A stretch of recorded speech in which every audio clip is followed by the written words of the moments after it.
Saudara-saudariku yang dikasihi Tuhan, sobat-sobat, rekan-rekan semuanya, umatku yang dikasihi oleh Tuhan dimanapun berada, jumpa lagi dengan penuh sukacita, penuh semangat, dan kita semua sehat.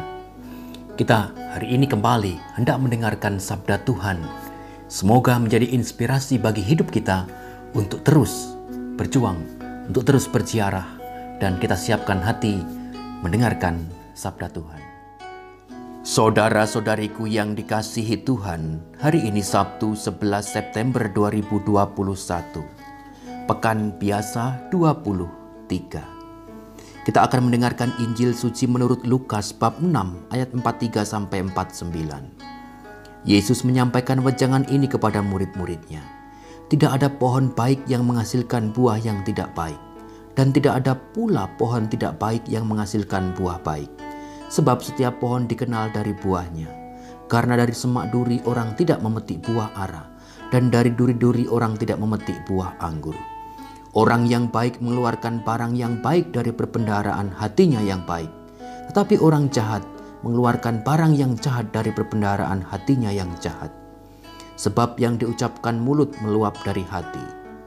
Mengapa kalian berseru kepadaku, Tuhan, Tuhan, padahal kalian tidak melakukan apa yang kukatakan?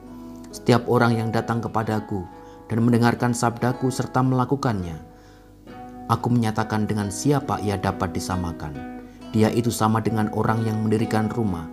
Ia menggali dalam-dalam dan meletakkan dasarnya di atas batu. Ketika datang air bah dan banjir melanda rumah itu tidak dapat digoyahkan karena dibangun dengan kokoh. Sebaliknya, barang siapa mendengar sabdaku dan tidak melakukannya, ia sama dengan orang yang mendirikan rumah di atas tanah tanpa dasar. Ketika dilanda banjir, rumah itu segera roboh dan hebatnya kerusakannya.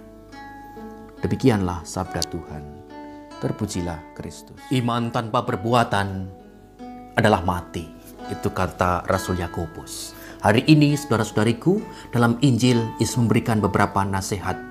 Pertama, nasihat mengenai bahwa seseorang ketika mengatakan sesuatu itu keluar dari perbendaharaan hatinya.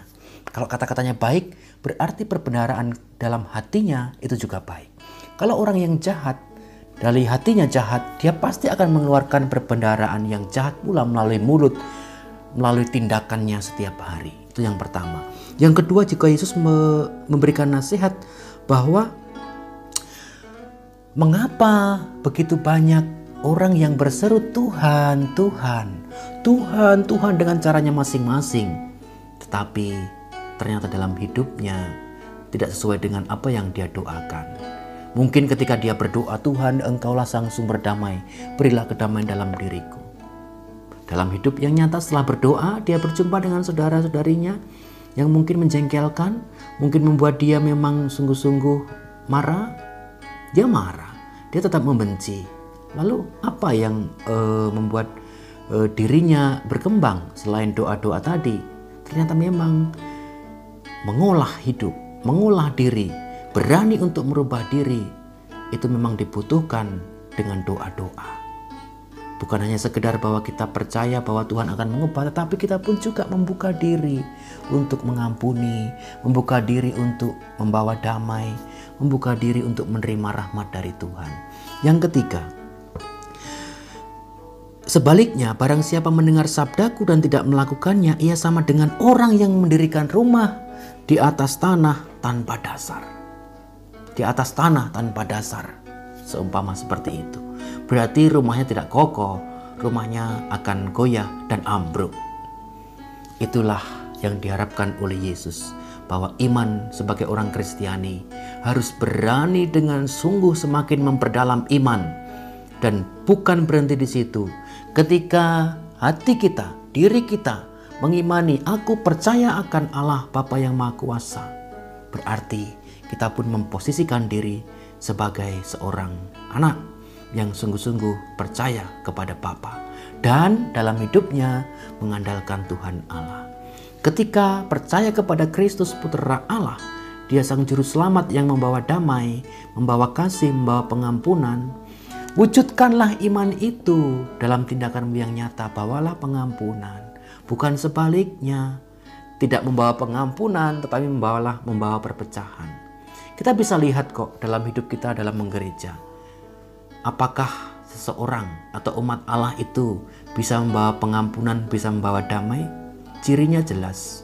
Dalam hidup yang nyata, dia itu pinginnya diperhatikan dengan membuat berbagai hal. Lalu dia mengkompor-ngompori teman-temannya supaya juga teman-temannya itu percaya kepada dia bahwa dia yang benar. Itu sudah kelihatan. Karena apa? Orang yang semakin mendalam imannya, orang yang semakin berisi dalam hidupnya, semakin berbobot, pasti itu dari dulu dia justru akan semakin rendah hati, semakin menunduk, semakin bijaksana, bisa berkata-kata dengan baik, hatinya pun juga baik, perbuatannya juga baik. Kalau dia di tempat umum atau dalam kelompok-kelompok yang umum saja, dia tidak bisa mengendalikan diri, tidak bisa mengendalikan omongannya, meskipun itu merasa benar ya belum tentu salah juga, tetapi itu bukan suatu kebijaksanaan dan itu bukan menunjukkan iman atau kedewasaan dalam iman. Bisa saja justru semakin bertambah usia, belum tentu juga iman semakin mendalam. Maka saudara-saudariku yang terkasih, belajar rendah hati, membuka diri kepada sungguh-sungguh kehendak Allah, bukan kehendak diri sendiri. Belajar dengan rendah hati, membuka juga bahwa orang lain itu juga memiliki kebenaran dalam dirinya. Orang lain juga memiliki kebaikan. Sehingga apa yang kita lakukan, apa yang kita katakan semua berdasarkan dengan iman. Bukan hanya egoisme diri sendiri, bukan hanya soal isi kepala, tapi selalu juga menggunakan hati. Karena letak iman itu ada di dalam hati dan sanubari kita. Mari berjuang dan belajar agar kita justru bisa membawa damai, bisa membawa pengampunan, bisa membawa kasih, bisa menyembuhkan orang dengan kata-kata kita. Bukan sebaliknya, membawa perpecahan, membawa gejolak, membawa kekhawatiran, membawa putus asa, bahkan membawa perpecahan. Kalau sampai kita seorang Kristiani membawa yang negatif-negatif tadi itu berarti bukan orang Kristiani yang sejati. Tapi mungkin bisa saja orang Kristiani yang hanya ngaku-ngaku saja. Karena itu bertentangan dengan ajaran Kristus. Selamat berjuang, Tuhan memberkati kita. Amin.